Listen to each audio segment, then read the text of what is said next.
mo, basic instruction, let's try first with that. Ay. How is it? Sarap. Sarap. Papangubos ko, tapos baka hindi na ko mahanap sa kainin. Ang sarap. Hindi ko kasi siya natikman na malamig. Hot kasi yung in-order ko. Good. Para siyang cupcake na tinunaw. Ano siyang custard talaga? Ayoko. Oh my God, ang sarap. Haluin na natin siya.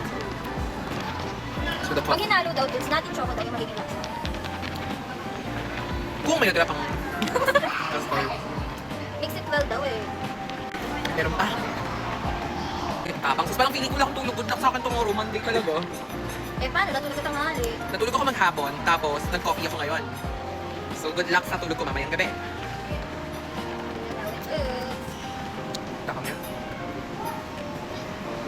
Ay, oo nga. Cheers. Cheers, Isis. Cheers. Sana nakita sa video mo. Kita sa video mo. Saba, cheers kami. Cheers kami yan. Cheers. Good luck sa mga tulog mamaya. Ito. Ay, hapon pa. Ang hapon papasok pa eh. Pero ang sarap nung nasa Sarap ng taas. custard. Oo. Perfect. Egg something. Allergic kami ng galat ah. Kain naman yung kutsara. Ano nga, pwede ba manghingi ng egg doon? Pwede pa pag-separate cup. Sarap ng ba't pa. Bye-bye.